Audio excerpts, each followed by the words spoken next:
Olá pessoal, tudo bem com vocês? Sou eu aqui, Bruno Martinelli, começando mais um podcast Área de Segurança, o seu podcast de política em Minas Gerais, que trata dos assuntos mais quentes do momento e que revela toda a verdade política por trás do que acontece nos bastidores da nossa política, tanto no Estado, como na Prefeitura, quanto no governo federal. Hoje nós estamos recebendo aqui, e eu quero agradecer muito a presença do deputado Lafayette Andrada, deputado federal. Lafayette Andrada é o deputado federal de direita de Minas, representando o Estado de Minas Gerais, já deu uma entrevista anteriormente para a gente. Uma pessoa de um calibre enorme, de uma honradez sem limites e de uma reputação incrível. E hoje vem falar aqui para a gente responder perguntas quentes, perguntas ácidas, perguntas duras e reveladoras sobre o que realmente está acontecendo no nosso país. Qual é o jogo político? A quem o governo serve e por que o povo não se beneficia de tudo que acontece no nosso país. Quero agradecer muito a presença do deputado, uma pessoa ocupada, uma pessoa atarefada, com muitas demandas e que mesmo assim tira tempo para falar comigo, tira tempo para poder vir aqui prestigiar o meu público e prestigiar você que está em casa, que é de direita, e abrir os olhos para você que é de esquerda, que ainda há tempo, né, de melhorar, de evoluir nesse quesito. Eu quero apresentar a vocês aqui o deputado Lafayette de Andrada. Muito obrigado, deputado. Obrigado, Bruno. Eu que agradeço participar do seu podcast aí, que tem essa audiência fantástica. E é sempre bom falar para as pessoas, para os verdadeiros patriotas, pessoas que realmente amam o Brasil. E aqui é o endereço certo para conversar com esse pessoal. Exatamente, deputado. Aqui no podcast Área de Segurança, o público tem todo acesso à informação de qualidade vinda da fonte mais exclusiva que tem. Não tem ninguém melhor para poder falar do que acontece hoje na Câmara dos Deputados do que um deputado federal, principalmente alguém vindo do berço, né, que o Lafayette vem, um berço desde a época de José Bonifácio de Andrada. E eu queria falar aqui rapidamente sobre que hoje, na Assembleia Legislativa de Minas Gerais, às 18 horas, terá o lançamento de um livro sobre um tio antigo dele, né? Antônio Carlos, é isso mesmo, Lafayette? Fala um pouco mais pra gente. Está acontecendo agora, nosso programa é gravado, né? Nós conversamos às 10 da manhã, mas está no ar agora, 6h30. Então está acontecendo agora na Assembleia Legislativa, né, o lançamento desse livro que eu escrevi. É um livro pequeno, que é a biografia do Antônio Carlos. Antônio Carlos era irmão do José Bonifácio, do patriarca da independência. Eram 3 irmãos que atuaram juntos na época da independência. O José Bonifácio, patriarca, o Antônio Carlos, que é desse livro, e o terceiro irmão, Martim Francisco, que vai ser a obra futura.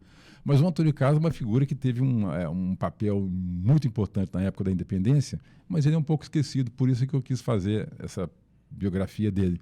E, de maneira geral, ele, assim, a vida dele é muito interessante. Ele participou da Revolução de 1817. Antes da independência, no Brasil teve uma revolução em Pernambuco, Revolução Pernambucana de 1817. Ele foi um dos líderes daquela revolução. Mas, na época, as tropas reais, ainda Dom João VI, sufocaram a revolução. Lá eles fizeram uma república. Mas a república só viveu 3 meses. Mas eles proclamaram a república, derrubaram o governo, proclamaram a independência, fizeram uma constituição, e esse Antônio Carlos é que escreveu essa constituição, ele era jurista. Mas, quando chegaram as tropas, né, imperiais, né, do governo real, Dom João VI, eles massacraram com tudo e acabaram com a república, uma república que existiu. E ele foi preso, ele ficou 4 anos preso. Depois de 4 anos preso, e aí tem um episódio interessante que falaram com ele, que se ele pedisse perdão para o rei, mandasse uma carta, porque ele era um dos líderes, estava na lista dos que iam ser fuzilados ou enforcados. Se você pedir perdão para o rei, talvez ele te libere, ou não, prisão perpétua, você não vai para a forca. Ameniza, né? Ameniza. Ele respondeu assim: perdão eu peço a Deus dos meus pecados, do rei eu quero justiça. Bacana, isso hein? Na beira isso assim, na beira do paredão, ia paredão amanhã. Né? Culhão ele tem, né? Isso ele tinha. E aí, mas de fato ele era irmão do José Bonifácio, que já era uma figura importante. E aí ele ficou preso, né? Mas preso numa situação bem ruim. Ficou 4 anos preso. Quando foi em 1821, a independência do Brasil, em 1822. Em 1821, teve uma revolução em Portugal que exigiu que a família real voltasse para Portugal. Se não voltasse, ia perder o trono. Dom João VI voltou, muito a contragosto, porque ele gostava do Brasil. Demais. E aí, lá eles convocaram uma Assembleia Constituinte, que eles deram o nome da Corte, se chamavam de as Cortes de Lisboa. Na verdade, era a Assembleia Constituinte. Mas as Cortes de Lisboa, o Brasil nessa época, era Reino Unido, Brasil e Portugal. Né? Porque o Dom João VI morava no Brasil, então era Reino Unido. Então, lá na Constituinte Portuguesa, o Brasil pôde mandar também uma delegação. Era minoritária. E ele, Antônio Carlos, então, foi liberto da prisão e foi ser membro da Constituinte Portuguesa. A Constituinte Portuguesa começou a votar leis que, no fundo, faziam o Brasil voltar a ser colônia. O Brasil era Reino Unido, voltar a ser colônia. No fundo, isso é que causou a independência. As cortes portuguesas que foram responsáveis pela independência do Brasil. Elas começaram a votar lá projetos que faziam o Brasil voltar a ser colônia. Rebaixavam o Brasil. Rebaixavam o Brasil.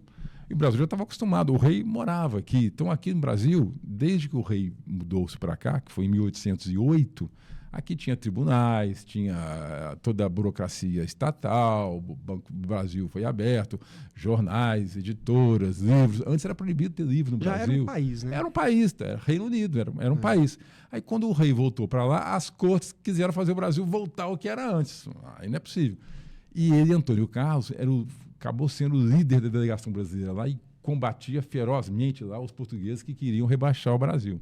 E tem um episódio que a história registra, né, que ele estava fazendo um discurso veemente, discutindo lá com os portugueses, e as galerias, né, só português, todo mundo xingando os brasileiros, né? Em campo inimigo, né? Exatamente, ele está no campo inimigo. E aí ele grita assim, silêncio, aqui nessa tribuna até os reis têm que me ouvir. Porque não é lá. E quando fala um brasileiro, exige o silêncio de todos os portugueses. Quase que mataram ele lá. Mas ele era bravo, firme. Mas aí eles foram votando, eles tinham maioria portuguesa, votaram uma Constituição toda contra o Brasil. E ele falou assim, eu não assino isso não, mas ameaçaram de morte, ele teve que fugir. Ele fugiu na véspera do dia da assinatura da Constituição. Ele e mais uns 10 deputados fugiram para não assinar. Para não assinar, voltaram para cá. E voltaram para o Brasil. Ele chegou aqui no Brasil, já tinha acontecido o 7 de setembro. Ele chegou no comecinho de 1823. O Brasil já estava independente, já tinha o 7 de setembro de 22. Em dezembro teve a coroação de Dom Pedro I como imperador. E aí tinha sido convocado a Assembleia Constituinte Brasileira. A de 1823. E ele, Antônio Carlos, tinha chegado lá da Constituinte Portuguesa, acaba sendo a principal figura da Constituinte Brasileira aqui. A primeira Constituição Brasileira. Primeira Assembleia Constituinte. E ele que escreveu o texto. Aconteceu um fato interessante. Só mais um pouquinho de história aí para não cansar aí os seus ouvintes. Em maio de 23, os Andrades, o Zé Bonifácio, o patriarca da independência, ele era o ministro, eles brigam com Dom Pedro I. Sim. E eles vão para a Constituinte. E daí os 3 irmãos estão na Assembleia Constituinte e o Dom Pedro I começa a fazer ajustes com Dom João VI, lá em Portugal, para de novo fazer a reunificação. Isso eu não sabia. Isso é um fato que pouca gente sabe. Lá em Portugal, no ano de 1823, pouca gente sabe disso. Eu falo isso lá no livro. Em 1823, o Dom João VI lá, ele dá de novo um contragolpe. Ele estava meio... Quando ele foi para lá, as cortes de Lisboa quase que meio que prenderam ele. Ficou meio que rainha da Inglaterra. Ficou preso no palácio e as cortes aqui mandavam. Ele não mandava nada. Ele era rei só de título. Só de título. Mas em 1823, em maio, ele dá uma contra-revolução, fecha lá as cortes e ele, Dom João VI, vira rei de novo. Rei absoluto. Rei. E aí ele começa a fazer tratativas com o Dom Pedro I, aqui no Brasil. Olha aqui, a causa da independência foi que as cortes estavam querendo diminuir o Brasil. As cortes acabaram. Eu voltei a ser o rei, todo mundo sabe que eu adoro o Brasil. Vamos fazer de novo a reunificação, voltar ao Reino Unido. Essa era a ideia do Dom João VI. E não é uma ideia ruim. Que não era uma ideia ruim. Mandou mensagens para o Dom Pedro I nesse sentido. Mas aqui no Brasil, a gente estava no auge de um Cruzeiro Atlético violento, pau quebrando. Essa ideia aqui não... E a Assembleia Constituinte ficou sabendo dessas tratativas. No fundo foi isso. E começou a ficar muito contrário. Aí o Dom Pedro, o que faz, Dom Pedro I? Fechou a Assembleia Constituinte, prende os Andrades, que eram os principais contrários dessa tese, e manda eles para o exílio. O Antônio Carlos era um dos grandes líderes lá dentro da Constituinte. Vai preso e vai ser exilado. Então, essa historinha toda eu conto lá no livro. Olha, é interessante, uma figura importante da história do Brasil, Antônio Carlos. Antônio Carlos, eu vou ser bem sincero, eu estudo muito história do Brasil, desde o período monárquico, assim, desde 1500, eu estudo muito história do Brasil. Esse é um fato que eu não conhecia, mas também eu estou aprendendo aqui. Os tataravós dele, que são essas pessoas que ele está falando no livro. Mas isso pouca gente sabe, né? Isso aí é uma coisa que é pouco difundida. E ali no livro eu conto isso. E aí eu usei o nome do livro, eu coloquei assim, Antônio Carlos, herói maior que a própria fama. Porque quando ele era, lá naquela época da Revolução de 1817, lá de Pernambuco, Sim. teve um padre que escreveu a história da Revolução, na época. E ele fala a história, e quando ele se refere a Antônio Carlos, ele fala, vou falar um pouco de Antônio Carlos, herói maior que a própria fama. E ele fala do Antônio Carlos, falando, né, da valentia E ficou o bordão, aí eu peguei, né? Esse bordão e coloquei no livro, né, que é a frase da época, Ele contemporânea fez mais dele. do que falam que ele fez, né? Muito mais. Né? Muito maior do que fala a própria fama. Exato, porque vamos dizer assim, um herói esquecido. Um herói, e o Brasil precisa ressuscitar essas pessoas. O Brasil precisa, se você conhecer a história do Brasil, você vai ter um orgulho de ser brasileiro e nós não devemos nada para ninguém, né, Lafayette? Mas, olha, o Brasil tem páginas belíssimas de história, de bravura, de patriotismo. De homens de honra. De homens de honra, de homens que deram a própria vida, o próprio sangue, para salvar a pátria, para salvar o seu povo. Nós temos muito nisso aqui. Pena que o brasileiro não conhece. Vou contar uma vez, eu vi uma entrevista, quem foi que falou isso? Eu vou me lembrar. Uma entrevista de um figurão, uma entrevista fora do Brasil, falando sobre a questão de prêmio Nobel. Né? Que a Bélgica tem tantos Nobéis, não sei que tem tantos. Roda Brasil, viva. E aí o Brasil nenhum. Né? Falou, mas o Brasil é um país que, quando alguém cita o brasileiro para ser Nobel, os próprios brasileiros começam a falar mal dele, começam a xingar. Então o Brasil, não, diferente dos outros países, não cultua os seus heróis. Sim. E nós temos tantos. A gente critica as pessoas que sobressaem na economia, na política, na ciência, na tecnologia, né? E na nossa história também. Principalmente na nossa história. Pessoal, hoje, às 18 horas, na Assembleia Legislativa de Minas Gerais, você pode conhecer o deputado e comprar esse livro magnífico, autografado por ele, né, lá na Assembleia Legislativa de Minas, hoje, somente hoje. E depois disso, o livro fica à venda aonde, deputado? Aí vai ter que ser pela internet, aí a gente passa depois. Bom, você passa aí. Em princípio, né, você pode entrar em contato lá com o meu e-mail na Câmara dos Deputados, que eu dou um jeito de enviar. O meu e-mail é DEP, né, de deputado, DEP. A gente vai colocar escrito na legenda embaixo na edição. dep.lafayettedeandrada@câmara.leg.br. Né? .leg.br. Pessoal, o e-mail está na descrição aqui abaixo do vídeo, viu? Vocês podem acompanhar e pedir o livro. E vão lá hoje prestigiar e comprar esse livro, porque realmente é um passo da nossa história que nos orgulha muito, né, deputado? Realmente é um capítulo importante da nossa história. Bacana. Eu vou estar lá, conto com a sua presença também. Estão todos convidados, tá ok?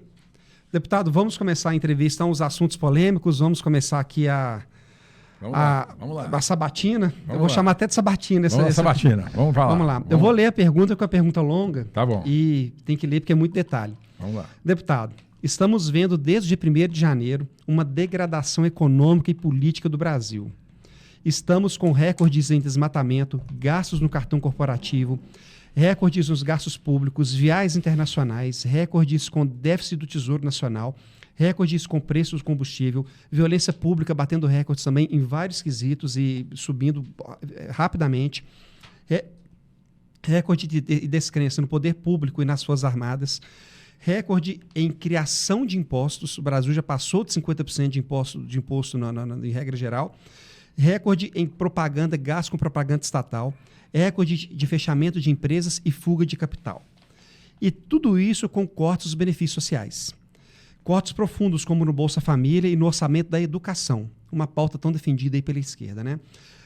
Além do crime contra a humanidade, eu chamo assim, é uma fala minha, de fechar a transposição do Rio São Francisco para privilegiar um cartel de caminhões-pipas ali. E prejudicando exatamente o povo mais pobre. A única coisa que poderia justificar tamanho gasto e tamanho prejuízo ao Estado seria o auxílio às pessoas mais pobres, exatamente o que não tem acontecido. Mas, então, enfim, o que é que você acredita que tenha ocasionado tudo isso? Todos os maus índices crescem e o povo pobre tem os benefícios cortados. Há alguns anos atrás nós não tínhamos essa situação. Por que isso está acontecendo? Ô Bruno, o que você relatou aí é um retrato, é uma fotografia do que aconteceu em 2015, quando o povo foi para as ruas na época em que a Dilma era presidente da República. Exatamente a esquerda no poder é isso que ela faz. A esquerda funciona da seguinte maneira: você vê ali a Venezuela, Cuba e outros países. A tese deles, primeiro, é a quebra da família. Daí que a gente vê essa pauta, né, de gênero, né, de falar de sexo para criancinha, o desrespeito à hierarquia, desrespeito aos pais, desrespeito aos professores. Eles têm que degradar o que para eles é uma coisa da burguesia, que é uma coisa das tradições. Temos que degradar isso. E como é que você degrada? Utilizando, né, o meio de informação e na escola. Né? Então, é isso que eles fazem sempre. Na questão da economia, eles tentam anestesiar, né, a grande massa da população que é mais pobre, através de Bolsa Família, etc., anestesiar. Olha, esse pessoal tanto de barriga cheia, eles não reclamam. Né? E para tentar fazer a pauta deles. Mas eles esquecem que para anestesiar você gasta fortunas e fortunas e fortunas. Então eles vão tirando do cofre, Chega uma hora que o cofre fica pobre. É isso que aconteceu com a Venezuela, isso que aconteceu com Cuba. Né? Você ficar só anestesiando, você não atacar as causas, o Brasil vai se empodrecer, vai se empobrecer também, mas se empobrece. Né? É a diferença da agenda da esquerda para a agenda da direita. A agenda da direita é exatamente o contrário. Fala, não, gente, vamos incentivar o trabalho, vamos incentivar o empreendedorismo, porque o Brasil, se você incentivar o empreendedorismo, você dá mais empregos. Gera valor. Você dando emprego, você está enriquecendo a economia. É isso que acontece nos grandes países ricos. Aqui não, eles pregam assim, que o empregado tem que ter raiva do patrão. Nada, o empregado, na verdade, tinha que agradecer o patrão. Esse cara está me dando emprego. Graças ao emprego que eu recebi, eu sustento minha família. Olha que bacana. Não, o patrão é burguês, você é contra, o patrão está te... É uma pauta que divide o país, né? Que fica dividindo nordestino e gente do sul, que o nordestino gosta do nordestino, e etc. Então, assim, essa é a pauta da esquerda.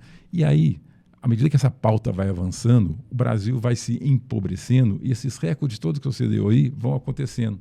E chega uma hora que aí a população não aguenta mais e vai para a rua. Aconteceu em 2015. Pena que o brasileiro tem memória curta. Que nós estamos, de novo, colocando para acontecer tudo que a gente viu acontecer em 2014, 2015 e que nós não aceitamos e que fomos para a rua para derrubar. Mas a memória é curta, queremos de novo 2015. É isso que está acontecendo. E aí é o recorde de desmatamento, é o recorde da corrupção. A violência, se vocês se recordarem na época da eleição em que o Bolsonaro foi eleito, né, a pauta principal era a violência. Exatamente acontecendo agora. Porque a maneira dele, não, você não pode pôr, é o direito dos manos, né? Não é direitos humanos, é direito dos humanos. Direito dos manos. A polícia não pode prender o vagabundo. E aí a violência vai crescendo, o vagabundo fica... Aquela fala, ontem na Feira Hippie eu vi uma pessoa sendo assaltada e é impressionante como que a pessoa assalta com violência, deram uma facada na pessoa na feira para roubar um cordão. E um presidente defender que isso é legal para tomar uma cervejinha é algo assim inadmissível. Então... Nós vivenciamos tudo isso, né, há 10 anos atrás. E o país não tolerou.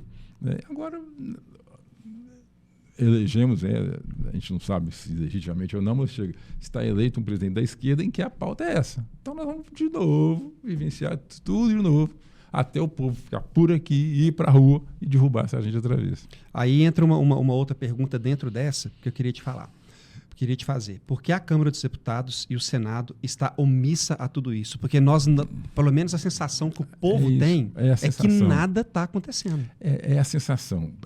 A imprensa não divulga. Né? Na Câmara, todo dia há protesto. Mas a gente tem que lembrar que a Câmara e o Senado, é o que a gente fala, é o poder desarmado.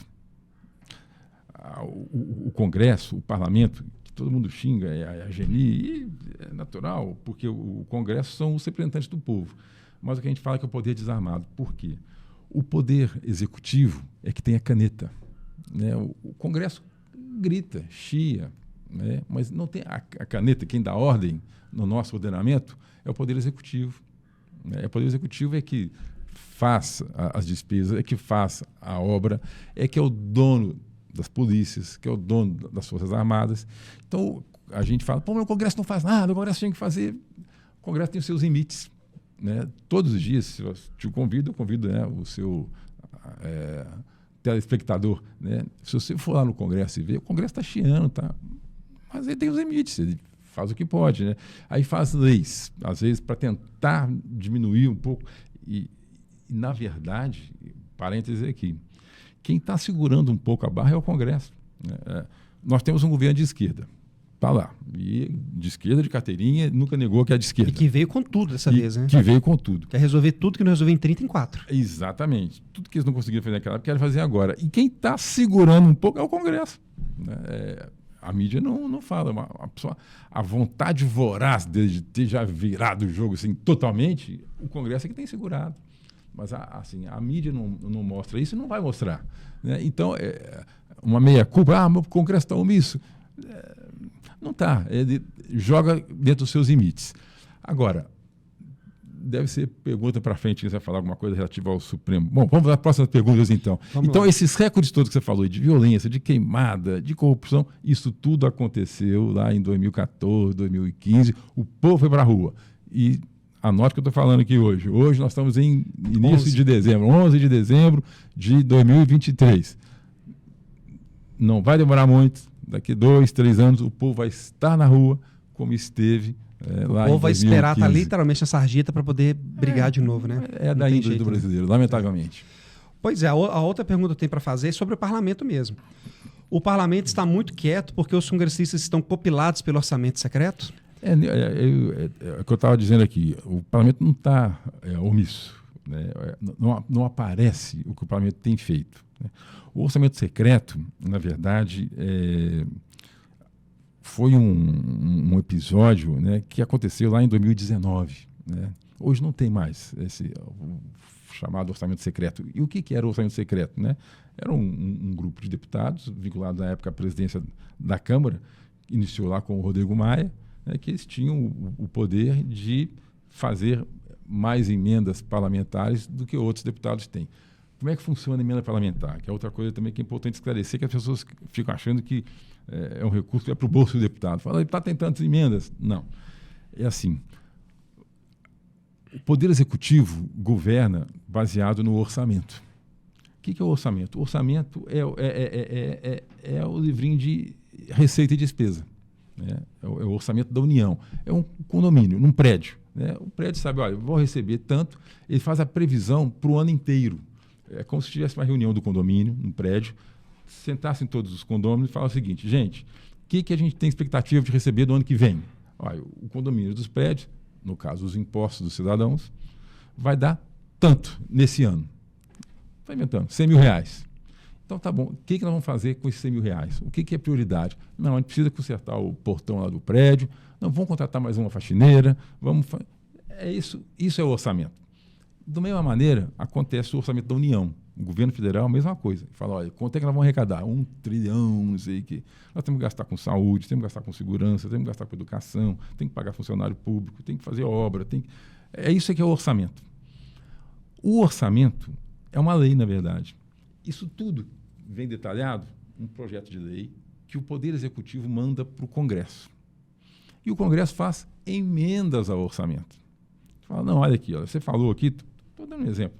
Você disse aqui que está pretendendo construir mais 5 universidades. Acho que não, acho que tinha que construir 6. Estou inventando aqui um exemplo. Opa, tudo bem, vamos construir 6? Vamos, mas vai gastar mais dinheiro. Como é que vamos fazer isso? Então eu tenho que... eu ia fazer mais 5 hospitais, então não vou poder, vou ter que fazer só 4. Eu deixo de fazer um hospital e faço mais uma universidade. Estou dando um exemplo. Isso são as emendas parlamentares.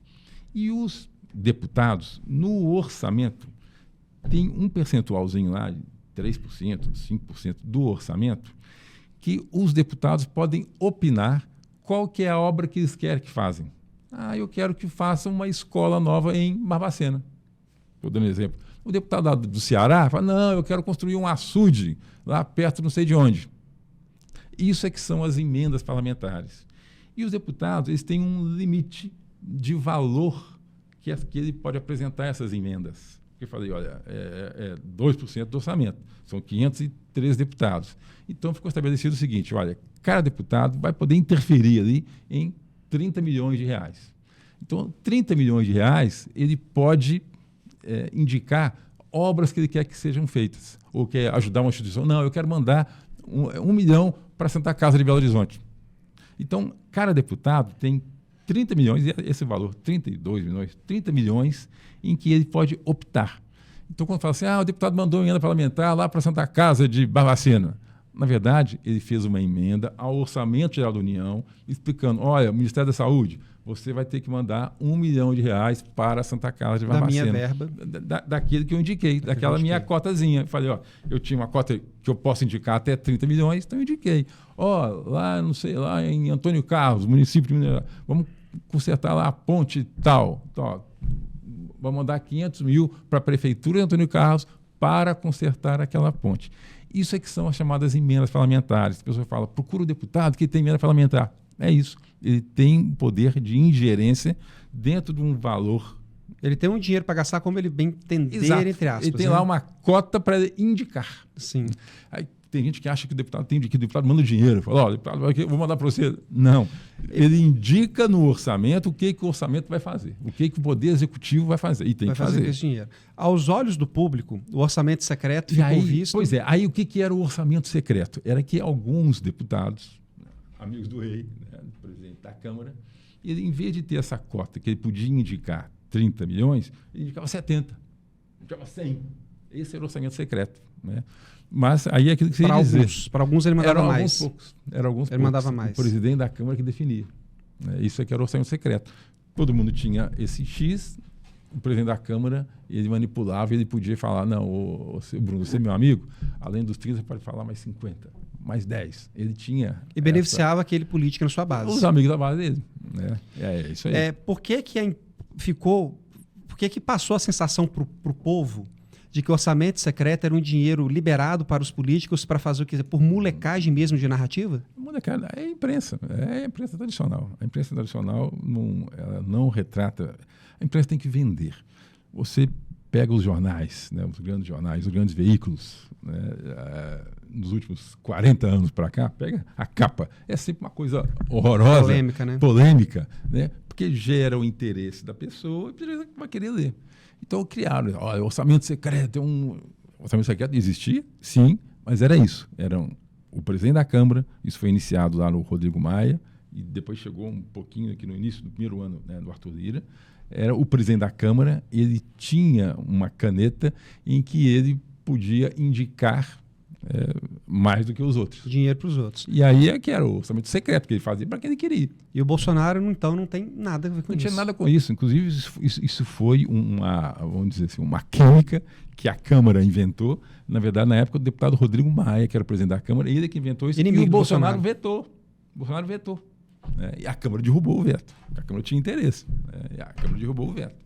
Entendeu? Então, ou seja, orçamento secreto, isso tudo que você disse, é um dinheiro destinado constitucionalmente, e a imprensa fez disso, quis que a população entendesse que era o maior esquema de corrupção da história do Brasil, que era o Bolsonaro, entre aspas, comprando deputados. Não tinha nada com isso. O Bolsonaro vetou o orçamento secreto. Né? O que acontecia? E acontece até hoje. Né? Onde tem dinheiro, tem corrupção. Então, eu dei um exemplinho aqui. Vou mandar, estou criando aqui um exemplo. Vou mandar 500 mil reais para a cidade tal, para construir a ponte tal. Esse dinheiro vai para a prefeitura. Se lá o prefeito fez malandragem ou não, o deputado aqui em cima não está sabendo. Né? Então, o que aconteceu? Como o orçamento secreto era um valor alto, foi identificado que vários municípios, mas isso sempre aconteceu, que em alguns municípios aconteceram corrupção. Aconteceu mesmo. Com verbas advindas desse orçamento secreto. Mas poderia ter sido orçamento comum também. Falar, olha, aqui o orçamento secreto está sendo usado para corrupção, para não sei o quê. Não é. É assim, era exatamente o mesmo mecanismo do orçamento comum, o mesmo mecanismo de corrupção que acontece há 2000 anos. Agora, o orçamento comum. O governo federal destina no orçamento... Um exemplo, 3 bilhões para o orçamento para os deputados, verbas para os deputados. Para eles indicarem. Porém, o governo tem interesse que seus projetos sejam aprovados. e passa esse orçamento de 3 para 10, como uma forma de agradar a Câmara dos Deputados e assim conseguir um apoio, podemos dizer, copilado. Isso acontece e como combater isso? Da seguinte maneira, acontece da seguinte maneira. Está no orçamento, estou dando um exemplo aqui, no orçamento da saúde, estou dando um exemplo. Eles já, naturalmente, a saúde, por definição, ela gasta 50% do orçamento. As emendas parlamentares têm que ser 50% na saúde. Então, o Ministério da Saúde tem lá 500 bilhões, na verdade, e que precisa investir. Tem que gastar. Tem que gastar com saúde. E aí, 2 milhões não é nada nesse universo de 1 trilhão. Então, quando tem uma votação muito importante, isso acontece demais, né? O governo chega assim e fala, deputados, né? Não é assim, mas olha aqui, nós vamos ter que fazer agora um gasto grande de saúde. Você não tem interesse de mandar lá mais 1 milhão lá para a sua cidade, não? Opa, entendeu? Mas aqui, nós vamos votar amanhã, que você me ajuda aí, né? Uma mão lava a outra, né? Vou ajudar a sua cidade lá, mas aqui, nós vamos votar amanhã aquele aumento de imposto. Estou dando um exemplo aqui. Eu preciso que você vote o aumento de imposto também, porque senão é isso que acontece, né? Acontece? Acontece demais, sempre aconteceu. E nos governos de esquerda, eles são mestres em ampliar isso. Isso você acredita que seja bom ou ruim para o país? É ruim, porque, na verdade... Comprando lei, né? Está comprando uma lei, né? Por outro lado, nem tudo é tão ruim. É que é uma maneira... Infelizmente, no Brasil, o nosso sistema, ele privilegia a União, né? Tem a União, os estados e os municípios. A arrecadação dos impostos todos, na verdade, a grande maioria fica na União. Os municípios ficam apertados, mal paga o salário do funcionário. Tem que implorar para o governo federal, né? Tem que implorar. Quando acontece isso, é uma maneira um pouco de irrigar os municípios, né? Porque os técnicos lá de Brasília, que ficam no ar-condicionado e no carpete, eles não estão olhando para os municípios, eles não veem aquela pobreza, aquela necessidade. O prefeito está mendigando, pelo amor de Deus, ele quer reformar a escola, ele quer melhorar a merenda escolar. O técnico lá de Brasília não está nem sabendo disso. Quer contratar um médico, um posto de saúde? Nesse momento em que tem essa votação, muitas vezes, muitos deputados falam assim, gente, é a hora que eu tenho de ajudar no meu município. Aqui, poxa vida, prefeito lá, não sei aonde lá. Aqui, quer saber? Eu vou concordar. Até concordo, eu vou votar lá o aumento do imposto que o governo está querendo, mas na compensação eu estou ajudando lá a minha cidade tal. Troca uma coisa pela outra. Troca uma coisa pela outra. É bom, é certo? Não era para ser assim. É assim porque a nossa estrutura exige isso. Na verdade, o que tinha que ser o correto era que os recursos ficassem onde fossem arrecadados. Porque hoje, se você pegar no mapa, o que Minas Gerais arrecada vai para a União. Depois volta para os estados. O que volta para Minas é 40% do que ela arrecadou. Ou seja, o estado e o município banca a União. Banca a União. E a União ainda faz chantagem com o estado e faz e o município. chantagem. Porque para a União, para o governo central, é importante estar todo mundo com o pires na mão, porque fica controlando. Então toma aí uma gotinha para você. E a gente acaba criando ídolos, né? Como, por exemplo, o próprio Lula. E aí vem marcha dos prefeitos para Brasília para reclamar. Aí dá 1% para vocês aí de FPM. FPM é o Fundo de Participação dos Municípios. É o salário que todo município recebe para suas despesas. Vou aumentar 1% para vocês. Aí tu lá, estamos morrendo afogado. Tem uma frase que fala assim, que a esquerda é mestre em quebrar suas pernas e depois vem com a muleta e fala assim, olha para que eu sou bonzinho. É exatamente isso. Pois é, eu vou voltar na pergunta primeira aqui. Como combater essa situação? Como resolve isso? Olha, eu sou daqueles que defendem, eu sou um dos poucos, por enquanto, mas o movimento está crescendo. A gente precisa de fazer uma nova Assembleia Constituinte. Nossa, isso era uma pergunta lá da frente, mas pode falar à vontade. Nós precisamos de uma Constituição nova. A nossa Constituição ficou velha, mas só tem 30 e poucos anos, é verdade. Ela já nasceu podre, é verdade essa. Ela nasceu num momento de emoção, né? Tinha acabado, né, o regime militar, no momento em que as pessoas reclamavam que as liberdades individuais eram tolhidas. Então, era um momento de emoção. Então ela foi elaborada muito mais com emoção do que com a razão. Hoje, os especialistas falam, né, e é claro, é uma Constituição que tem muitos direitos e pouquíssimos deveres, né?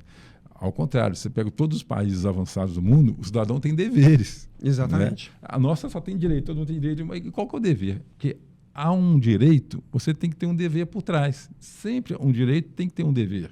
Né? Eu tenho direito da educação, eu tenho direito à escola, mas eu tenho também o dever de financiar a educação.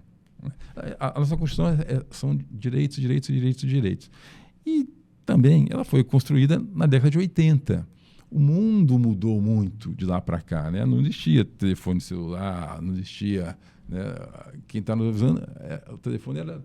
Não sabe como é que era. Discado. Era discado e era fixo. Você ficava na parede ali, você discava. Alô, você não andava com o celular. Você ia para a rua sem celular. Não existia computador, não existia internet. Não tinha internet, não. Vai para a zona rural, num lugar onde não pega internet, era assim que se vivia naquela época. O mundo tem mudado totalmente a cada 2 anos. Exato. Então, a realidade de hoje não é mais a realidade, né, de 40 anos atrás. Então, eu sou daqueles que acha que precisamos de uma nova Assembleia Constituinte. E aí, esses problemas, né, orgânicos que nós temos, é a Constituição que definiu qual é o caminho. Então, nós precisamos de uma Constituição nova para definir rumos diferentes. Eu vou te fazer uma pergunta fora do script aqui, mas assim, você acredita, eu também concordo que tem que tomar uma nova Constituição, porque o sistema está todo errado. É isso. Mas você acredita que é possível fazer isso agora? Esse seria o momento? Ou é melhor ter um governo de direita para abrir uma Constituinte? Porque se abre uma Constituinte agora, eu acho que a coisa piora. A Assembleia Constituinte, geralmente, ela é feita por eleições, né? Então, nesse aspecto, você está com razão. Vamos esperar o pêndulo, porque a vida política, né, em geral, ela é meio assim, é um pêndulo, né? Uma hora vai mais para a esquerda, tem hora que vem mais para a direita. Então, nós estamos no movimento da esquerda, né? E a esquerda é isso, infelizmente, e aí sem fazer assim, a crítica, eles não são bons gestores. Essa é a grande verdade. Eles são bons gastadores. Bons gastadores. Né? Eles gostam de anestesiar. É a tese deles, é anestesiar. Então, gasta para anestesiar. Estão reclamando, toma dinheiro aí para reclamar. E aí você arrebenta com a economia do país, e aí vem o desemprego cresce, a pobreza cresce, a violência cresce. Isso tudo é consequência.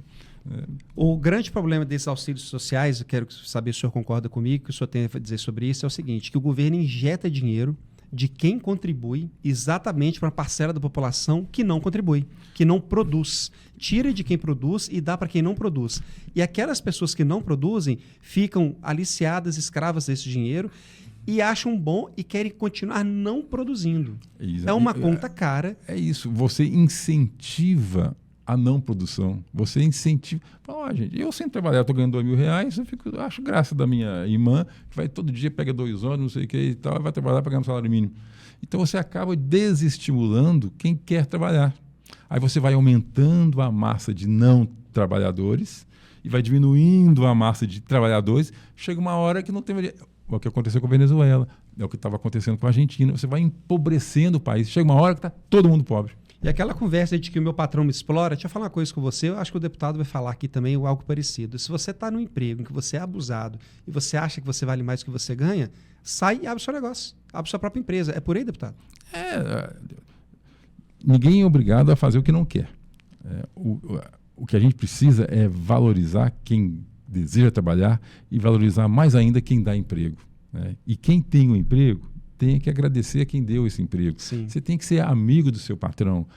Trabalhar bacana, trabalhar legal, o seu patrão vai te valorizar, vai melhorar o seu salário. É isso. Quer dizer, na verdade, a gente tem que pregar a harmonia e não a divisão. Outro patrão vai te observar e vai te chamar mais caro. É claro. Mais caro. Sim, você precifica o seu trabalho. Olha, eu trabalho bem, você está me pagando pouco, né? Então, tem gente que vai me pagar melhor.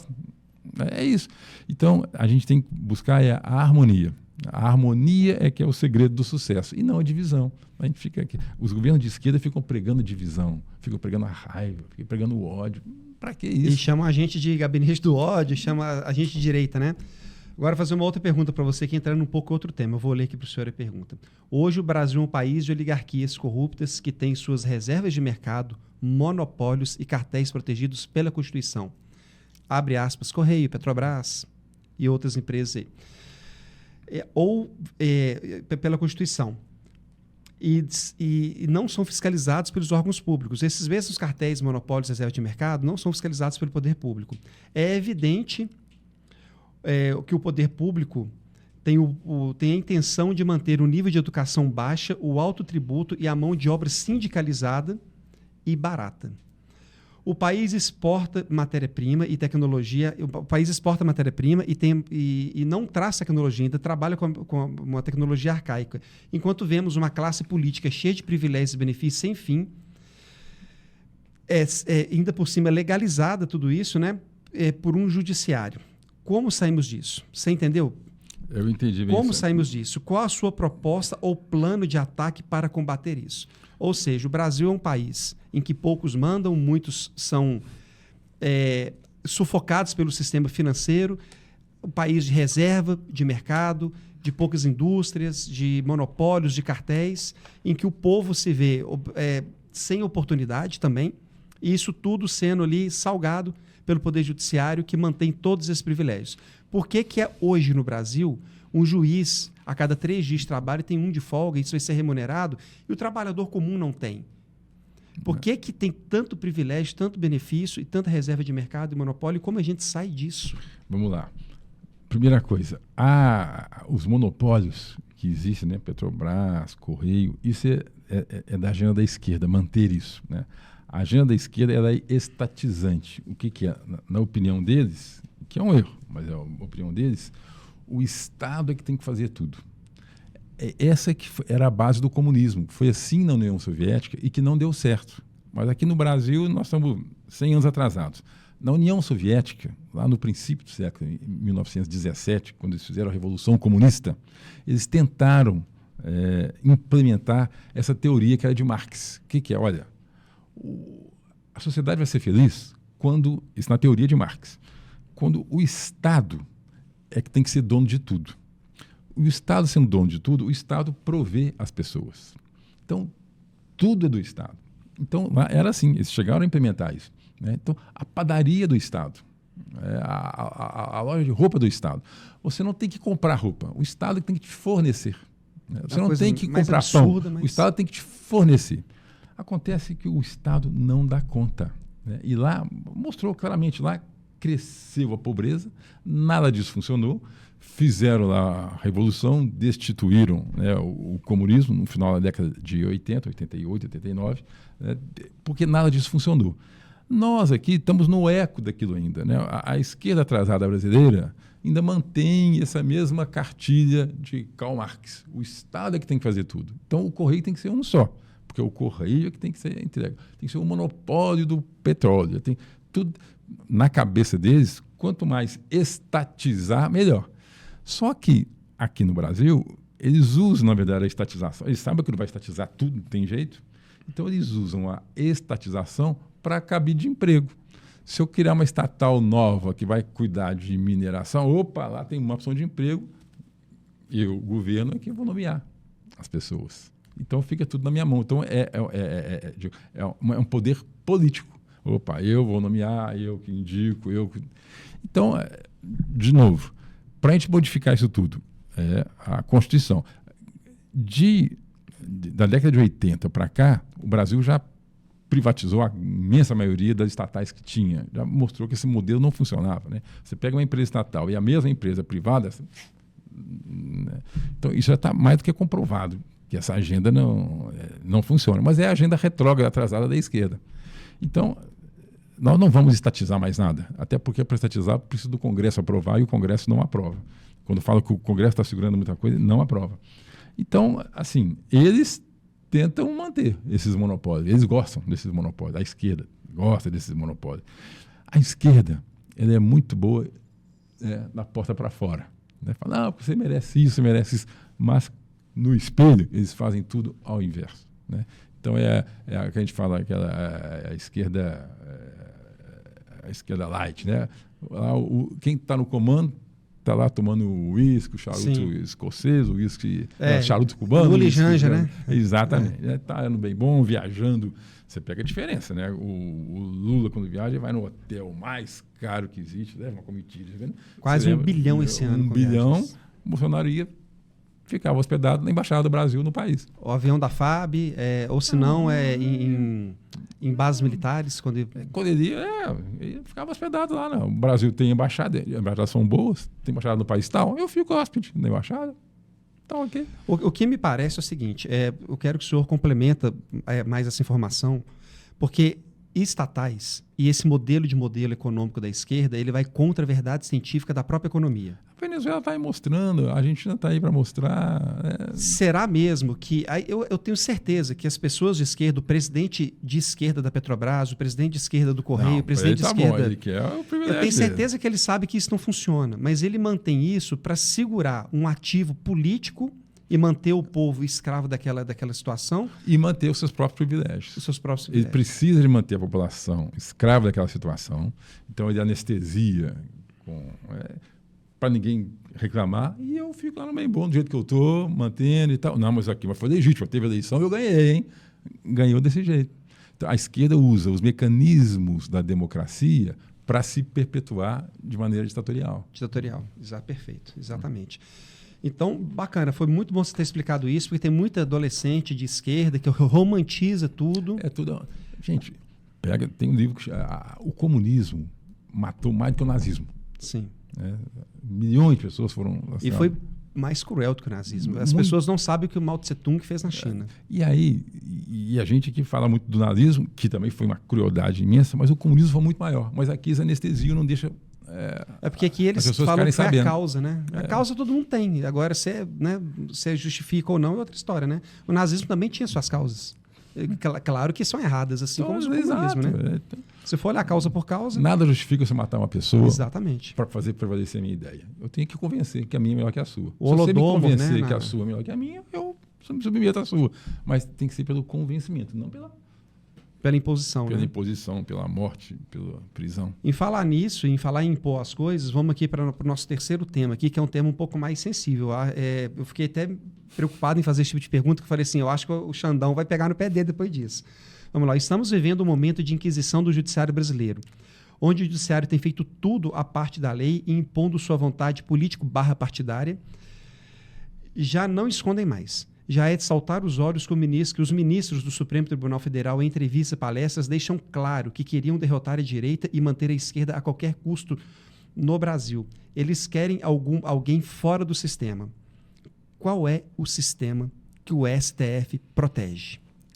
Essa é uma boa pergunta e essa é um mistério que eu também queria entender. Que o Supremo está extrapolando o que a Constituição determina, o que as leis determinam, todo mundo vê todos os dias.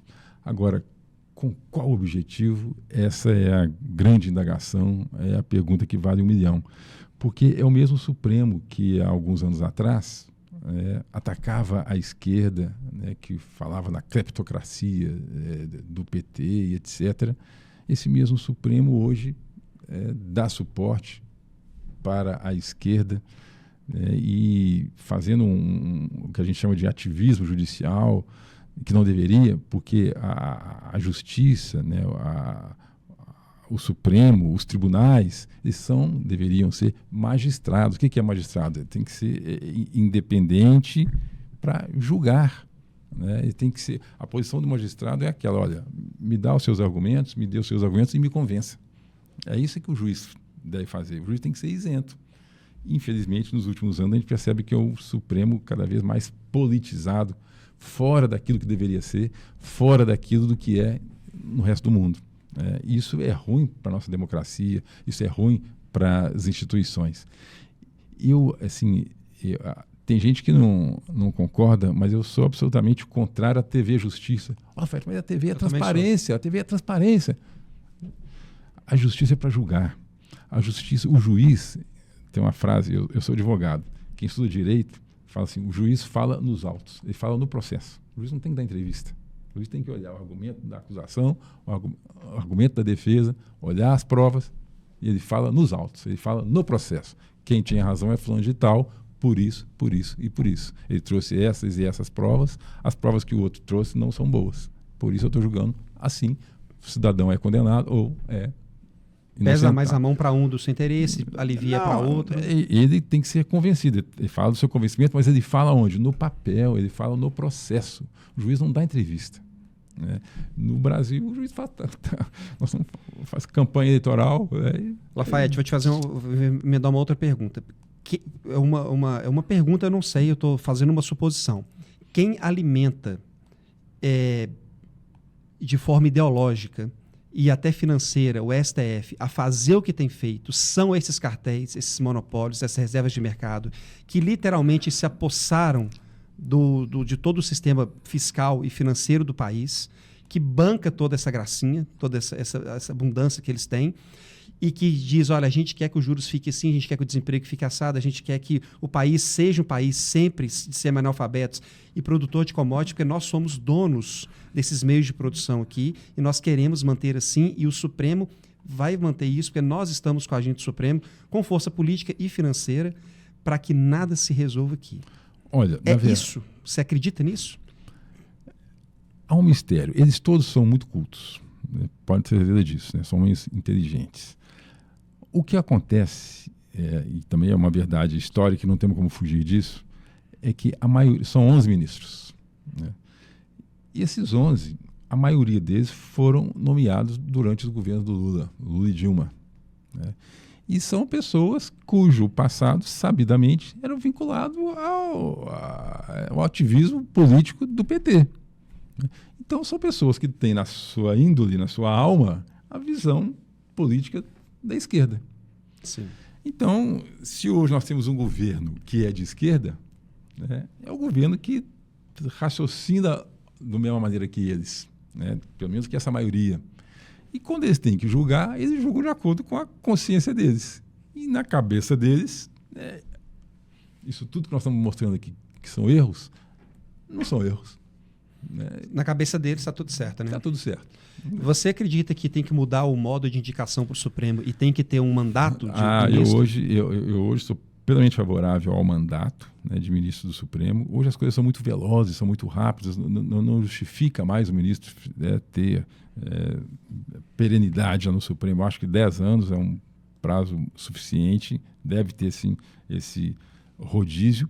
E acho que algumas estruturas, né, processuais do Supremo precisam ser modificadas, como inclusive essa PEC que foi aprovada no Senado, que é fundamental. O que hoje, o que acontece e o que a PEC está propondo? O Supremo, atualmente, ele pode, através de liminar de um só ministro, né, derrubar uma lei. Fala, essa lei é inconstitucional, não está valendo. Ele tem muito poder para a pessoa. Então, a PEC fala o seguinte, olha, para você derrubar uma lei, tem que ser o plenário, tem que ser o coletivo, tem que ser os 11 ministros. Não pode ser um sozinho, acordei de mau humor, essa lei não funciona. Não é possível isso. Uma lei, para existir, é um ano de debates na Câmara, passa pelas comissões, passa pela Câmara, depois tem as suas emendas, há discussões no plenário, depois vai para o Senado, passa pelas comissões do Senado, há discussões no plenário, depois vai para a Presidência da República, os técnicos da Presidência da República às vezes vetam um artigo ou outro, esse veto volta para o Congresso derruba ou mantém esse veto, aí no dia seguinte o ministro Supremo fala, não, essa lei é constitucional. Não faz sentido. Para mim, que poderia derrubar a lei deveria ser só o parlamento. Tem que ser só o parlamento. Mas o Supremo ele tem uma missão, né, vamos dizer assim, de defender a Constituição. E poderia acontecer, em tese, de uma lei ser contrária à Constituição. Mas quem tem que definir isso é o Supremo Tribunal. É o conjunto. É o conjunto. Não é um só lá, e através de liminar, uma liminar derrubando uma lei. Isso não é possível. Acaba que ele fica sendo uma pessoa com um poder maior na República. Muito maior do que todo mundo. Aí está fora, aí está desbalanceado demais. Todos nós vimos que o Superior Tribunal Eleitoral e o STF perseguiu o Lula. Combatemos o bolsonarismo. O Flávio Dino diz que, apesar de não ser do Supremo, que os terroristas do Hamas são melhores do que o pessoal do 8 de setembro. Gilmar Mendes disse que o Lula deve a eleição dele ao Supremo. Enfim, qual o medo que o STF tem do Bolsonaro, na sua opinião? É uma boa pergunta. Né? Criou-se, no fundo, a minha visão, a maioria do Supremo, como eu falei aqui, tem origem na esquerda. O Bolsonaro era a antítese da esquerda. Então, eles não gostam do Bolsonaro, ou qualquer coisa que seja da direita. A índole deles é da esquerda, a raiz deles é da esquerda. Você acredita que é só ideológico mesmo? Ah, é ideológico, claro. Então, eles não queriam que a direita vencesse. Naquele momento, a direita era o Bolsonaro, né? Então, fizeram o que puderam para o Bolsonaro não vencer. No fundo, era para a direita não vencer. Eu vou fazer uma outra pergunta aqui, o seguinte. Nós estamos vendo que o STF não respeita a Constituição mais e que ele não está a serviço do Brasil nem do povo brasileiro. Isso aí, acho que ninguém vai concordar, vai assim, discordar disso. A quem o STF obedece?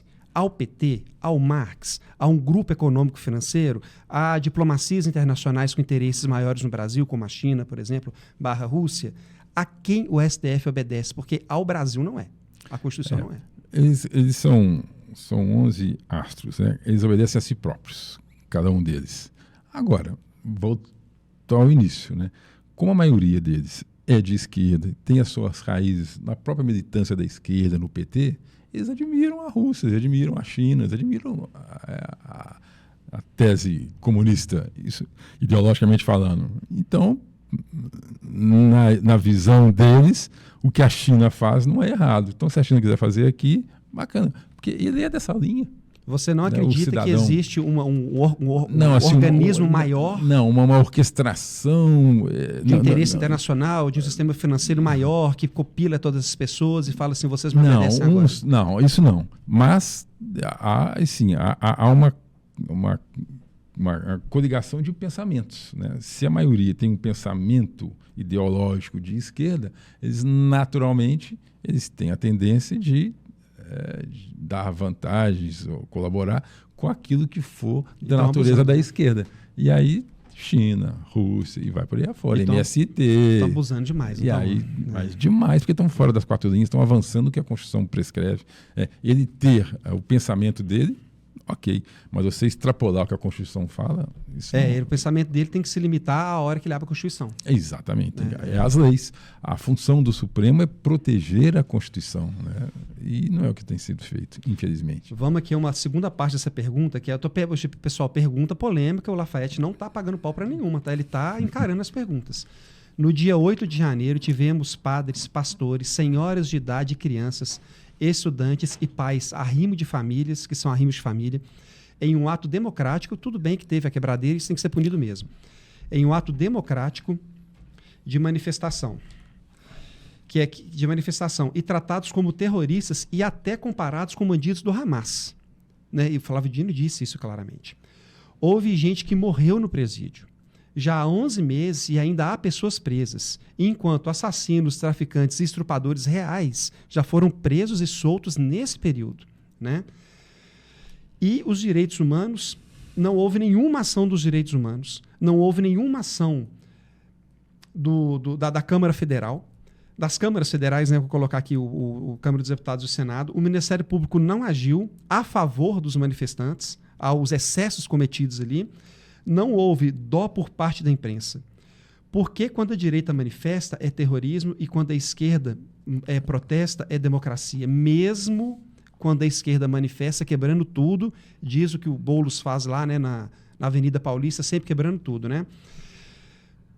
A esquerda, quando a esquerda é manifestação. Quando a direita é terrorismo. É terrorismo. E você vê, o 8 de janeiro, na verdade, foi um grande ato de vandalismo. Não tem nada de terrorismo. Terrorismo é matar. Terrorismo é você bota uma bomba, né, como o Hamas faz, né, a bomba no metrô, na estação. Terrorismo é isso. É matança cruel de indefesos por uma causa. Isso é que é terrorismo.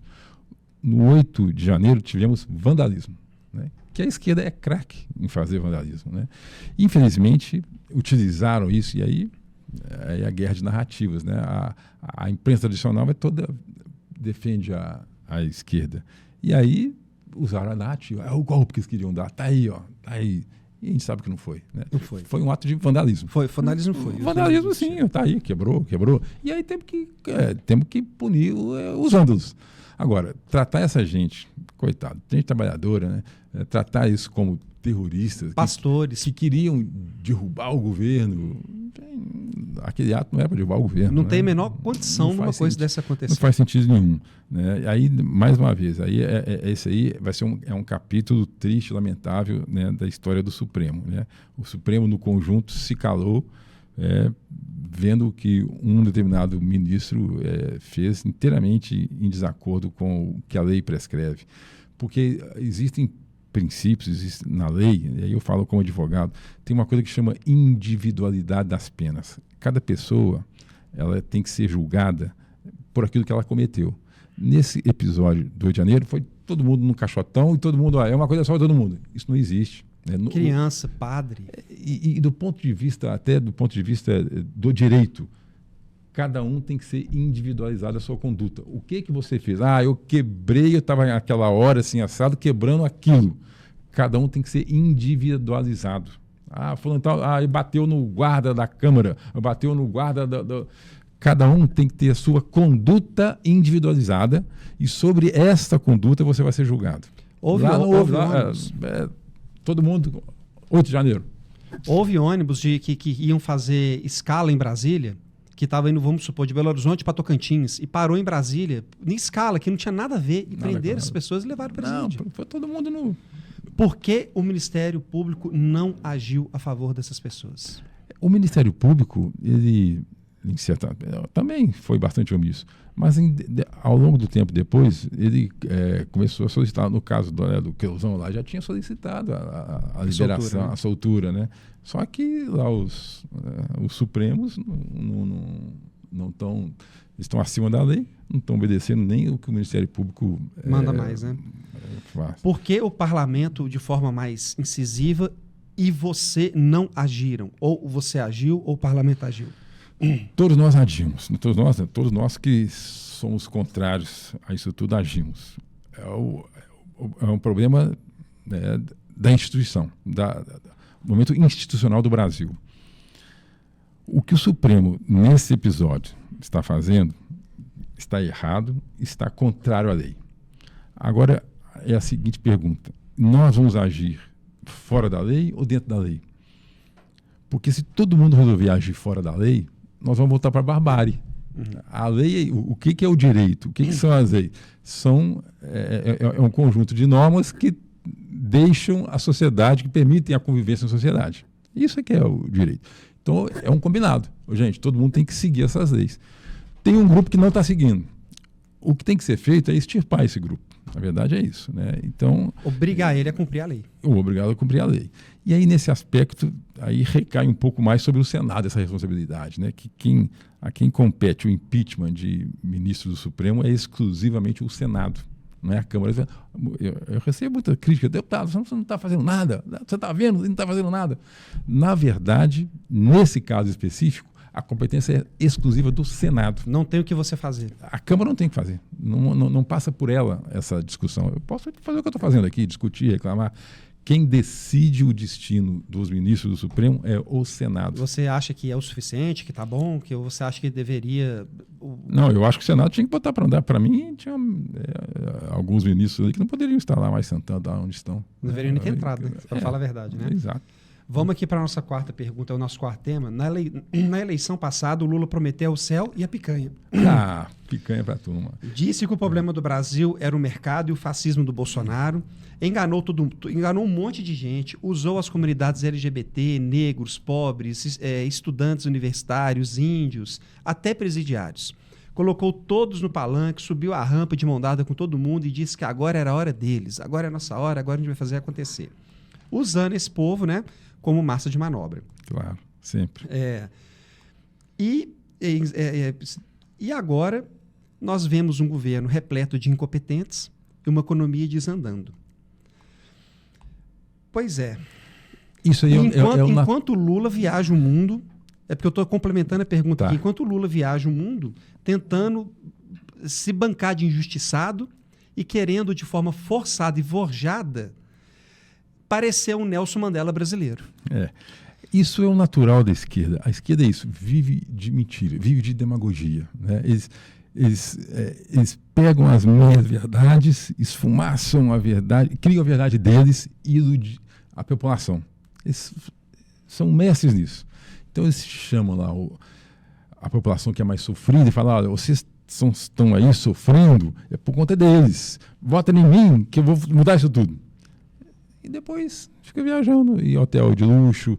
Então, é o padrão da esquerda, né? A esquerda é isso, é iludir as pessoas, usar sempre os mais simples, sempre os mais pobres, os mais, né, que têm menos condições de avaliar a realidade das coisas, e fazendo igual um mágico, fazer um jogo de ilusão e eles acreditarem que realmente é assim como eles estão dizendo que é.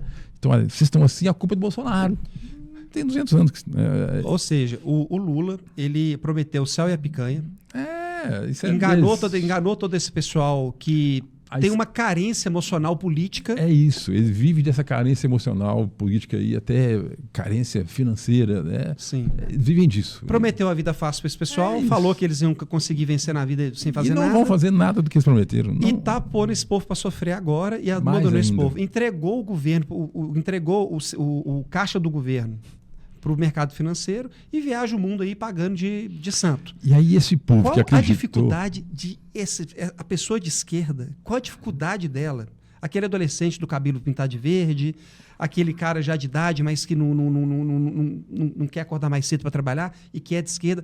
Qual a dificuldade desse pessoal em entender isso que é tão óbvio? É porque essa gente, esse esquerdista aí, vou chamar de esquerdista raiz, esse é minoria. Vou dizer, tem, mas é 15%, 20% da população. Né?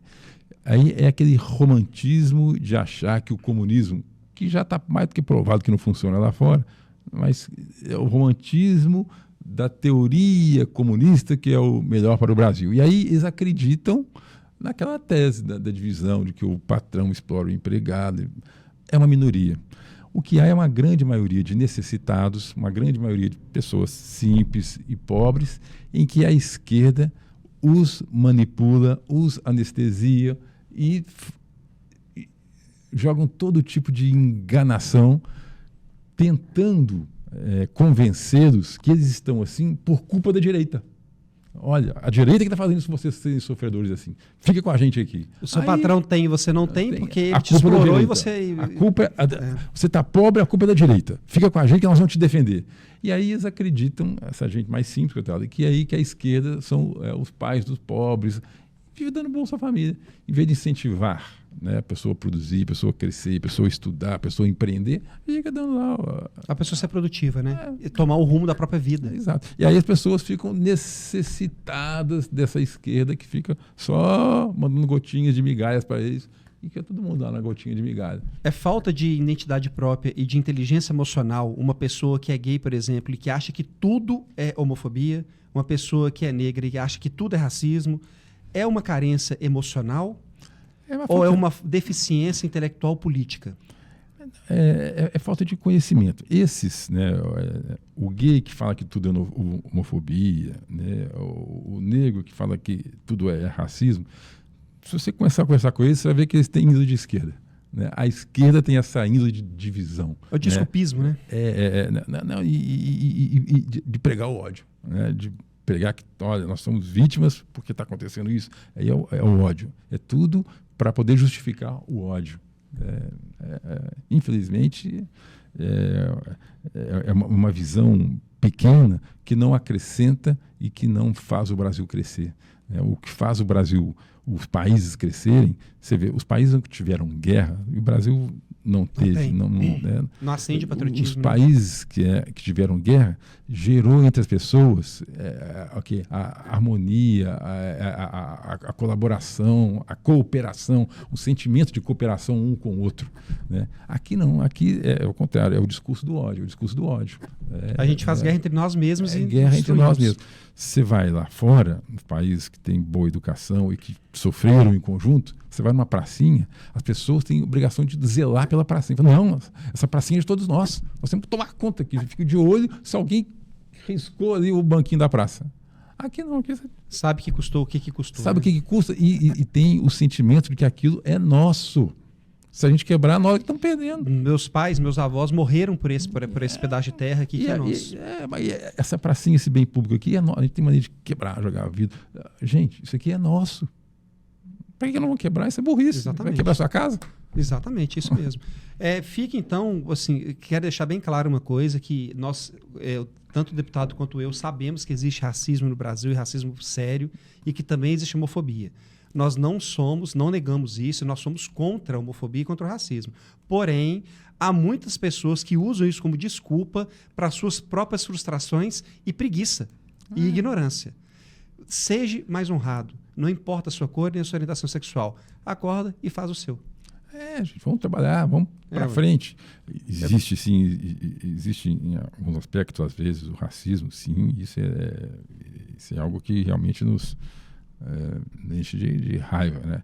O racismo, o preconceito de gênero, todo mundo é dono da sua vida, né? Vamos trabalhar, agora vamos trabalhar de maneira harmônica. Não vou deixar nenhum político ficar usando isso. Ficar usando isso como causa para divisão e... Não. Exatamente, perfeito. Agora vamos aqui para o nosso quinto tema. Você meio que já respondeu, mas é bom a gente aprofundar. O orçamento secreto virou um mensalão legalizado? O que o senhor acha dessas emendas bilionárias e praticamente não investigadas? Como o senhor vê os boatos de que as verbas de emenda de relator serem vendidas para agiotas e empresas são abertas em notas fiscais frias emitidas para justificar os gastos? E não vemos na prática nenhum benefício. Como o senhor vê o atual momento do Lula e do parlamento brasileiro? O parlamento ainda tem poder? Vamos lá, você fez 3 perguntas aí. A primeira é sobre o orçamento secreto, né? E aí você identificou aí vários mecanismos de corrupção que acontecem, mas não só com o que era o orçamento secreto. Né? Onde existe recurso público, onde tem dinheiro público, infelizmente há a corrupção. E a corrupção é um fato interessante. Ela é um fenômeno que, assim, o exemplo vem de cima. Se a gente tem um governo que dá a sensação para a população de que é um governo corrupto, né? Essa corrupção ela expande e vai para toda parte. Se você tem a sensação de que o governo é sério, essa corrupção ela contrai. Todo mundo fica com medo, né? Fica todo mundo fica com medo. Opa, agora, ela existe. Então, não é só no orçamento secreto. Né? O orçamento secreto eu expliquei como é que funcionava. Hoje ele já não existe mais. Mas aonde existe verbas públicas, infelizmente, há corrupção. E é esses mecanismos que você apontou aí, uma das formas que acontecem essas corrupções. Sobre o governo Lula, você perguntou. Como você vê o atual momento do Lula e do parlamento brasileiro? Olha, agora como é que está essa relação do Lula com o parlamento? Né? O meu sentimento pessoal é que o Lula hoje parece que ele está assim, desmotivado para governar. Acho que talvez por influência, né, da esposa, não sei, ele está muito mais entusiasmado em fazer viagens. A gente vê o Lula viajando para lá, viaja para lá. O Lula não governa. Ele passa o tempo viajando. Ele passou um mestre de cerimônia presidencial. Então, o que existe, assim, na minha visão, uma certa desarticulação do governo em si. Né? E aí, a consequência disso é o que nós estamos vivendo. Né? O país está declinando do ponto de vista econômico, nós estamos aumentando o déficit público. O que é o déficit público? O governo não dá conta de pagar o que precisa pagar e começa a fazer dívidas, má administração. Né? O que nós estamos vivendo hoje, claramente, é isso, um momento de má administração, que é o retrato desse governo, o retrato da esquerda. Para mim, não tem novidade nenhuma. Né? Isso Sim, tudo nós já vimos, é um filme que já passou antes. O que surpreende a todos é a gente ter aceitado isso voltar. É isso. E isso que deixa todo mundo... Esse filme já passou, lá em 2015, 2016. Esse filme já passou. Nós estamos vendo de novo o mesmo filme. Né? É um governo que não tem aptidão para governar, para gestão, e aí é uma desorganização, e quem perde somos todos nós. Né? A sociedade que sai perdendo, infelizmente. Agora, a relação do Lula com o Congresso. O Congresso é um Congresso majoritariamente de direita. Hoje, que se pega lá o perfil dos deputados, eu posso dizer aí que 70% é deputado de direita, meia-direita. Né? Assim, meia-direita ou direita, ou seja, não é de esquerda. Né? Agora, aí fala, deputado, aconteceu. Lafayette, às vezes eu vejo na internet, você votou junto com o governo naquele projeto de lei e tal. Calma, gente, vamos ver. Né? O Congresso, né, a Câmara e o Senado vota todo dia um conjunto grande de leis. Dinheiro para aqui, para ali, verbas, coisas de orçamento obrigatório. E mil coisas. Então, se você olhar o conjunto das medidas que foram votadas, tem medidas que são naturais de qualquer governo, não interessa se é da esquerda ou da direita. Muitas coisas são técnicas e que a votação é só cerimonial. E aí, não, você pode votar contra. Aí eu voto a favor. Aquilo que eu vejo que é razoável, eu voto favorável. Lafayette, você votou com o governo. Eu falei, não, gente, isso aí é assim... É do dia a dia. É uma coisa que é do dia a dia, que tem que ser... Não vou votar contra. Aí eu vou votar contra o Brasil também. Só porque é do governo eu vou votar contra, aí é aquilo que eles fazem. De quanto pior, melhor. Não é a minha linha. Eu trabalho para o Brasil. Se esse governo estiver fazendo alguma coisa que é boa, é muito pouco. Mas se alguma coisa boa que eles fizerem, vai contar com o meu aplauso sempre. Porque estou olhando para o Brasil. Né? Não é porque veio desse governo que eu vou ter que votar contra. Isso que é a minha linha de atuação. E aí, mas voltando, o Congresso, ele, na sua maioria, a conformação atual é de direita. Então, nós temos aí uma situação interessante. Nós temos um governo, poder executivo de esquerda, convivendo com o Congresso de direita. Então, o que acontece? O governo tem que fazer muitas concessões. Quando eu falei aqui no início da nossa conversa, muita coisa ruim não aconteceu porque o Congresso não permite. E tem coisas que o governo gostaria de fazer, divisão bem esquerdista, mas ele sabe que o Congresso não vai autorizar. Nem manda, né? Nem manda. Porque vai dizer um desgaste à toa. Então, assim, o Congresso tem sido, apesar dos pesares, tem sido um grande colchão, né, de impedir que nós estivéssemos hoje aqui numa Venezuela ou numa Argentina de 2 anos atrás. Porque a sana da esquerda é muito maior. Né? Se fosse um Congresso de esquerda, a gente estava entrando no que a Argentina entrou. E para piorar, anterior. A gente tem um Supremo Tribunal Federal que não está querendo colaborar com nada, né? A não ser consigo que dá razão para tudo que o governo faz. Exatamente. Vamos aqui um outro tema que eu acho algo tão simples, mas que eu achei um absurdo. Em um país com aumento no desemprego, vemos agora o veto a uma desoneração nos tributos sobre a carteira de trabalho para vários setores da economia, o que vai ocasionar em mais de 1 milhão de demissões. Assim, o diagnóstico já é esse. Em um momento econômico como o nosso, o senhor acha responsável essa atitude do Lula? É absolutamente inaceitável, né? Nós vamos votar contra. O sistema é assim: quando o Congresso vota uma lei e o governo veta, né, o presidente veta, o veto ele retorna para o Congresso aprova ou não o veto. Então esse veto vem... E vocês vão derrubar o veto, né? Nós vamos votar. O meu voto é contra o veto, nós vamos derrubar esse veto. Para manter a desoneração sobre a carteira. Manter a desoneração. Exatamente. E derrubar o veto. Por qual razão o emprego no Brasil é tão caro? E você, como empresário, sabendo disso, qual a solução para resolver o burro tributo sobre a CLT? A reforma tributária é um dos caminhos, né? E também a reforma trabalhista, que houve um pedacinho, o presidente Temer fez uma parte da reforma trabalhista.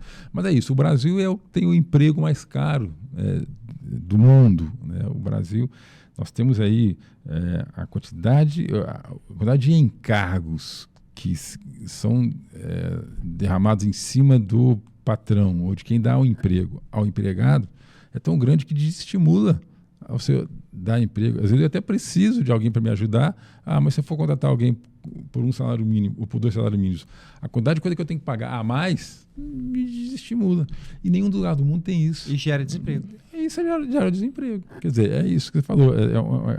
É uma sobrecarga burra que estimula o desemprego, ou seja, desestimula o empreendedor, o empresário, a aumentar a quantidade de ou pagar um salário o menor possível, porque sabe que vai custar o dobro no percentual de... Os países avançados, você recebe pela hora trabalhada. Às vezes recebe por semana, às vezes recebe por mês, mas é pela quantidade de horas trabalhadas. Se você chegou 7 horas da manhã no seu emprego e ficou até meia-noite, computa isso, no final do mês você vai receber sobre isso. Se você chegou lá às 11 da manhã e foi embora às 2 da tarde, computa, você vai receber sobre isso. O problema, Lafayette, é que conseguiram convencer a população trabalhadora, a massa trabalhadora, de que é tudo direito que eles têm. Mas se você for perguntar para ele que o patrão, direito que ele tem, ele não sabe. Não, e que o patrão é adversário dele. Ele que não sabe que a carteira de trabalho dele, assinada, faz com que o governo seja sócio de 50% do salário dele. E que custa o dobro para o patrão. O dobro para o patrão. É um excelente negócio para o governo uma carteira assinada e um péssimo para o trabalhador. Exato. Agora, como que você convence o povo disso? Porque parece que o povo... Ah, meu direito, meu direito, meu direito. O único direito que você está tendo é de ganhar pouco e ficar desempregado é fácil. E para piorar, entra aqui na segunda pergunta, né? O que você acha sobre oligarquia? Eu chamo de oligarquia porque são um grupo de pessoas privilegiadas que ganham muito e não tem uma concorrência, não tem nenhum mérito, às vezes, para isso, tá? Do Ministério do Trabalho, que dá prejuízo ao governo. O que o Ministério do Trabalho gasta é mais do que ele devolve ao trabalhador, mesmo com todos esses direitos, né? E gera uma incerteza e um medo na classe patronal. Então, ou seja, o que você acha da oligarquia do Ministério do Trabalho e dessas leis trabalhistas? É uma pergunta chata de responder, né? Porque... O que é essa quantidade de leis trabalhistas, de proteção, acabam prejudicando a própria sociedade. Eu estava conversando com um técnico do Ministério do Trabalho que antes da reforma, né, que o presidente Temer fez da legislação trabalhista, a quantidade de itens que o fiscal do trabalho ele ia numa fábrica, numa empresa para fiscalizar, era uma coisa absurda. Por exemplo, tinha lá um item que era, olha só, a altura do rolo de papel higiênico no banheiro da fábrica. Então, ia lá o fiscal lá, olhava, opa, tinha que ser 60 centímetros, 65, multa. Para que isso, gente? O que altera? Então, eu digo, a gente tem esse conjunto de normas, teoricamente, para proteger o trabalhador, que, na verdade, agride o trabalhador. Quem sai prejudicado é ele, porque se desestimula o empresário de dar mais empregos. Eu vou te contar um caso que aconteceu comigo. Eu sou dono de uma indústria, e na minha indústria, uma vez, um funcionário que ficou lá 3 meses... e desapareceu, não foi nem receber o salário dele, assim, do mês. O mês venceu, 3 dias antes do mês vencer, ele já estava lá 3 meses. Para fechar o 4º mês, ele desapareceu. Não foi mais, não atendia telefone nem nada. Tá ok, deixamos para lá, né? Tá aqui o acerto dele, o dia que ele vier, então ele pega. Chega uma carta do Ministério do Trabalho 15 dias depois. Entramos em acordo com ele, negociamos e tudo. O menino tinha 21 anos de idade, era o 12º ação trabalhista que ele movia contra patrões. E outro detalhe, foi um fiscal, ele falou, ele trabalhava com faxina na fábrica, porque ele não tinha nem conhecimento técnico para poder fazer o serviço técnico mesmo, usar os produtos químicos que tem lá na fábrica de sapato. E o técnico do Ministério do Trabalho foi lá, me cobrou, ficou em R$ 2.500, o cara ficou lá em 10 minutos, porque o fulano de tal falou que ele mexia com cola e mexia com solvente aqui. Não mexia, não tinha nem conhecimento técnico para isso. E o menino falou e ficou, assim, a juíza não acatou essa questão dele usar produto químico, mas eu fiquei com um custo de visita de R$ 2.500 do técnico que passou 10 minutos lá. Eu paguei essa conta, eu parcelei em 5 de 500 lá e paguei, mas é um absurdo um negócio desse. A vontade que me deu foi de fechar a fábrica e mandar esse povo todo para a rua. Quer dizer, é um conjunto de leis, de legislação retrógradas antigas que é isso, desestimula até você de empreender, de dar mais empregos e temos que fazer essas reformas. Eu vou correr um pouco com a entrevista, eu vou fazer só mais uma ou duas perguntas aqui para o senhor. Tinha mais coisa para perguntar, mas eu vou abreviar aqui. Estamos vivendo um momento de recorde absoluto de temperaturas e queimadas na Amazônia. O tão criticado Ricardo Salles conseguiu reduzir isso a níveis dos mais baixos nos últimos anos e foi absurdamente punido por isso e criticado por isso. No entanto, agora nós passamos aí por recordes de queimadas e de temperatura e ninguém fala nada do Lula. O Lula fala para todos que ele é a favor do meio ambiente, mas foi contra o marco civil, o marco de saneamento básico, que é o maior problema do Brasil em termos de ecologia e de meio ambiente. E o segundo é a queimada. Ele é contra o saneamento básico, contra o marco de saneamento básico, diz ser contra a queimada, mas no governo dele ele vota contra o marco e tem o maior recorde de queimadas. E outra coisa também, ele diz que é contra a fome. Ninguém é a favor disso, mas enfim. Ele fala que é contra a fome e se apodera disso para o pessoal que passa fome no país. E é contra o agro. Você vê, é contra a fome, mas é contra o agro. ele é contra ele é a favor do meio ambiente e vota contra o marco de saneamento e todo o governo dele bate recorde de... A esquerda Explica é assim, isso. a esquerda ela é bonita da porta para fora. Então é isso. Eu sou contra a fome, mas trabalha contra o agro. O agro é quem produz alimentos para combater a fome. Mas eles falam, não, somos contra a fome, combate o agro. Somos a favor da natureza. Nunca se queimou tanto, nunca teve tanto desmatamento e tanta queimada como no governo deles. Mas nós estamos trabalhando para acabar com... Então a esquerda vive isso, de ilusão. Né? Vive de querer de fazer demagogia e de falsas promessas. E para piorar, ainda apoia o MST que... Então, é isso que é a agenda da esquerda, é MST, ou seja, é a implosão do país, né? É andar para trás. Mas há muita especulação sobre o que acontece na Amazônia. Eu vou te fazer uma pergunta bem direta. Qual é o real motivo do desmatamento na Amazônia? Por que num governo para e no outro acelera tanto? O que está por trás disso? É ONG? É gente explorando a Amazônia irregularmente? São cartéis ali? São máfias escondidas? Qual é o real motivo? A Amazônia tem de tudo. Muitas ONGs, porque o subsolo da Amazônia é muito rico. Lá tem muitos minerais, lá tem ouro, tem pedras preciosas, lá tem... Terras raras. A Amazônia é muito rica. Então, tem um enxame de ONGs, né, internacionais, são patrocinadas aí, sim, por países estrangeiros para explorar essas riquezas minerais, tem através dos índios. E aí as ONGs vendem lá para fora, questão de índio e etc. No fundo, elas estão explorando aquilo lá. Tem a questão de fazendeiros, produtores de gado e que fazem também derrubada. Tem muita questão de máfia, de contrabando. Aqui na Amazônia tem de tudo um pouco. Agora, os governos de esquerda defendem o direito dos manos. Uhum. Então, tudo que é irregular, ilegal, durante os governos de esquerda, isso tudo extrapola. Mas eles ganham com isso? Eles ganham dinheiro com isso? Eles somente querem ver a anarquia?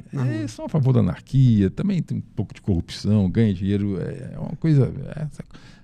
A esquerda, infelizmente, ela com essa visão, né, de direito dos manos, na verdade, a gente só vê a criminalidade em todas as suas facetas crescendo. Né?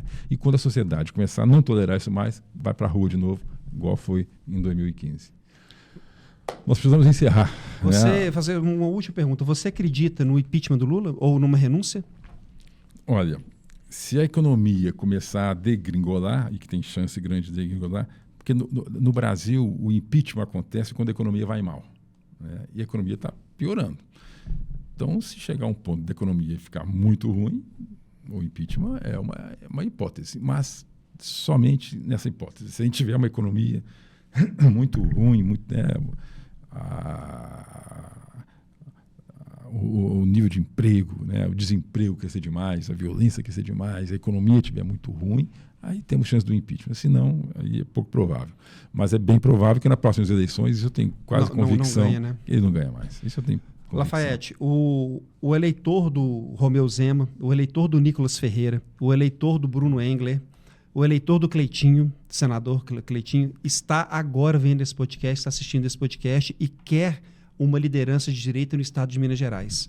Nós não temos nenhum sucessor à altura para o Romeu Zema e, para mim, você seria uma pessoa a essa altura. Qual recado você deixa agora para o eleitor de direita, para esses eleitores de direita de Minas Gerais, que são os seus eleitores? Qual esperança você dá para eles? E qual é a espada que você vai levantar para continuar defendendo o estado de Minas? Ao eleitor de direita, eu deixo a seguinte mensagem: não desanime. A verdade vencerá. A gente sabe o que a esquerda está fazendo, a esquerda arrebenta com o país, mas rapidamente a verdade vem à tona. Eu tinha um professor que falava brincando que a verdade é igual boia na piscina. Você pode querer afundar, mas uma hora ela volta.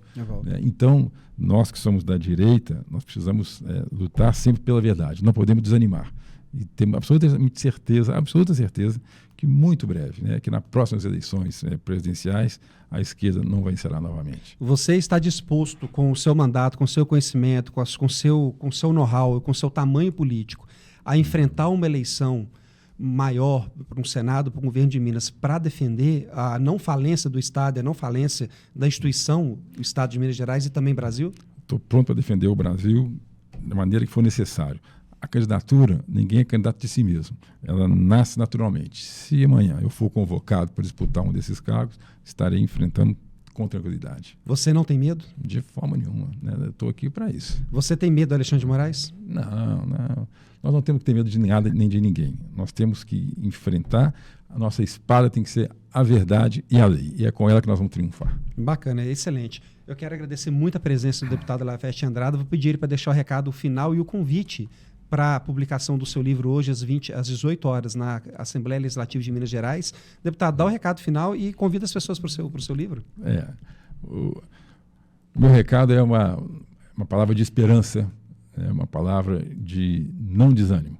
Nós estamos vivendo momentos difíceis para o país, estamos sendo governados por um governo de esquerda que não sabe governar bem, que não tem vocação, né, para a gestão pública, e as consequências disso são o desemprego, o aumento da violência, né, a diminuição da qualidade de vida.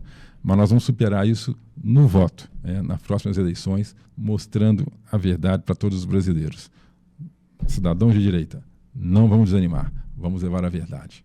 Bacana. Pessoal, muito obrigado a todos vocês por terem ficado até aqui com a gente. Agradeço mais uma vez ao deputado e quero também aqui agradecer ao Estúdio Leste, que cede para a gente o espaço e aqui que é feita as gravações de todos os nossos podcasts, tanto esse, a área de segurança, quanto o de futebol, né, o Pod 365 e o podcast Ferri BH, aonde eu tenho ali o meu trabalho colocado todos os domingos e vários amigos lá na feira que me apoiam bastante nessa trajetória. Quero agradecer muito a todos vocês. Estejam sempre com a gente. Vão hoje a publicação do livro do Lafayette às 18 horas na Assembleia. Eu estarei lá. E fica aqui o meu agradecimento a todos vocês. Pessoal, muito obrigado. Fiquem com Deus. Até a próxima. Valeu!